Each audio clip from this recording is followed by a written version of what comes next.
प्यारे दोस्तों, एक मर्तबा किसी गांव में एक मुसलमान का इंतकाल हो जाता है और उसके घर वाले या रिश्तेदारों का पता नहीं रहता।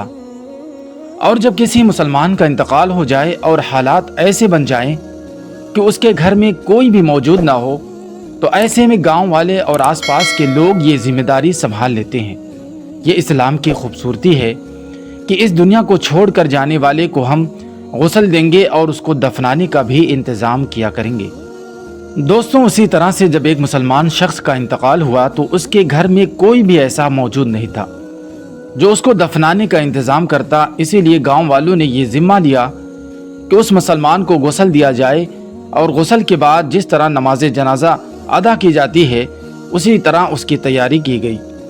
उसके बाद उस मुसलमान भाई के जनाजे की तैयारी की जाने लगी और फिर नमाज जनाजा का ऐलान हुआ और आखिरकार मोहल्ले वाले और तमाम गांव वाले मैयत लेकर कब्रिस्तान पहुंच गए। दोस्तों, कब्रिस्तान पहुंचकर उस शख्स की नमाज जनाजा अदा की गई और कब्र खोदने का काम शुरू हो गया। प्यारे दोस्तों, कब्रिस्तान के हवाले से हम ये जानते हैं कि अक्सर कब्रें बहुत पुरानी हो जाती हैं, यहाँ तक कि उसका निशान तक मिट जाता है। उस मुसलमान की कब्र भी ऐसी ही पुरानी कब्र के बराबर में खोदी जा रही थी। और दोस्तों, जब उसकी कब्र खोदी जा रही थी तो बराबर वाली कब्र कमज़ोर होने की वजह से ज़मीन में बैठ जाती है, जिसकी वजह से कब्र के मुर्दे के पांव नज़र आने लगते हैं। और जो उस नई कब्र को खोद रहे थे, उन्होंने जब उस पुरानी कब्र में देखा तो वो खुश हो गए और मुस्कुराने लगे। दोस्तों, उन्होंने देखा उस कब्र में गुलाब के फूल खिले हुए थे।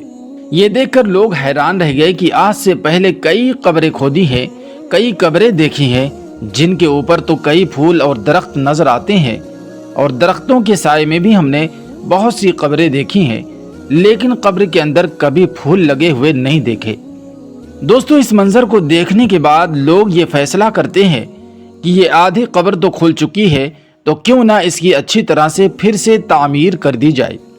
जब उन लोगों ने कब्र पर अच्छी तरह से गौर किया और करीब से देखा तो उन्हें पता चला कि कब्र से मशहूर करने वाली बहुत ही अच्छी खुशबू आ रही थी। भीनी भीनी खुशबू आ रही थी। खुशबू इतनी अच्छी थी कि उसको सूंघकर हर कोई मदहोश हो रहा था। गांव वाले देखते हैं कि कब्र तो बहुत पुरानी थी, लेकिन उसके बावजूद उस मुर्दे का जिस्म बिल्कुल सही सलामत है। अल्लाह अकबर। और उसकी कफन की चादर जर्रा बराबर भी मैली नहीं हुई है। और दोस्तों, ये मंजर देखकर सब लोग हैरान रह जाते हैं और सबके दिल में एक ख्वाहिश पैदा होने लगती है कि हम इस शख्स के बारे में जानकारी हासिल करें कि आखिर ये कौन आदमी है और ज़िंदगी में इसने कौन से ऐसे अमल किया था जिसका सिला इसको आज मरने के बाद इतनी पुरानी कब्र यानी कि इतने अरसे बाद भी कब्र में मिल रहा है।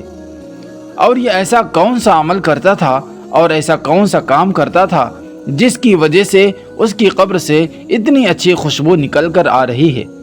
चुनांचे सभी ने फैसला किया कि इस शख्स की तलाश ज़रूर की जाए और मालूम ज़रूर की जाए। दोस्तों, उसकी कब्र को मिट्टी से डालकर फिर से बंद कर दिया जाता है और जो जनाजा तमाम लोग अपने साथ लाए थे उसको दफन भी कर दिया जाता है। फिर उसके बाद लोग आसपास के तमाम गांव में फैल जाते हैं और उस कब्र के मुर्दे के घर वालों की तलाश शुरू कर देते हैं। आखिरकार कई रोज सख्त मेहनत के बाद और बुजुर्गों के मशवरे के बाद उन्हें यह पता चल जाता है कि ये शख्स कौन था। फिर कुछ लोग इकट्ठा होकर उसके घर पहुंच जाते हैं जहां वो शख्स कभी रहा करता था। बज़ाहिर घर देखने में बहुत पुराना लग रहा था और घर को देखकर ये नहीं लगता था कि यहाँ कोई रहता होगा। लोग उस घर का दरवाज़ा खटखटाते हैं। उसके बाद अंदर से बहुत कमज़ोर सी आवाज़ आती है, दरवाज़ा खुला है, आ जाओ। गांव वाले मिलकर घर में दाखिल होते हैं और दोस्तों, जब वो घर में जाते हैं तो क्या देखते हैं कि उस घर में बहुत कमज़ोर औरत मुकीम है जिसकी उम्र बहुत ज़्यादा हो चुकी है और उसका जिस्म भी इंतहाई कमज़ोर हो चुका है। चुनांचे ये लोग उसके पास बैठ जाते हैं और उससे सवाल करते हैं कि फला कब्रिस्तान में उस जगह एक कब्र है।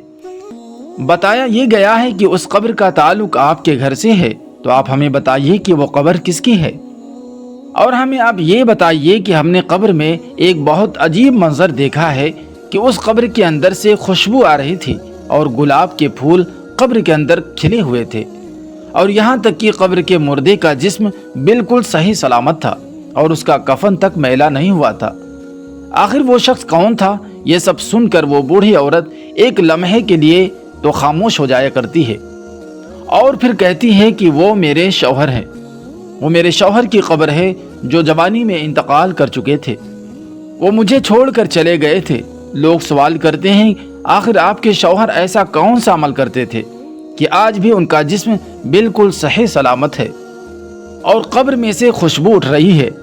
تو عورت کہتی ہے مجھے کچھ زیادہ تو یاد نہیں کیونکہ میری یادداشت بہت کمزور ہو چکی ہے، لیکن ہاں ایک ایسا عمل ضرور تھا جو آج بھی یاد ہے، اور میرا شوہر روزانہ وہ عمل دہرایا کرتا تھا، اور وہ عمل یہ تھا کہ جب وہ روز صبح فجر کی نماز ادا کرنے کو مسجد جاتے تو وہ دیکھتے تھے لوگ نماز کے بعد قرآن کی تلاوت کرنے میں مسجد میں بیٹھ جاتے ہیں، لیکن میرے شوہر کو قرآن پاک پڑھنا نہیں آتا تھا اور وہ بس اس بات پر غمگین ہو جاتے تھے اور رونے کی حالت میں گھر آتے تھے اور آ کر کہتے تھے کہ میں کتنا بد نصیب ہوں کہ مجھے قرآن پاک پڑھنا نہیں آتا۔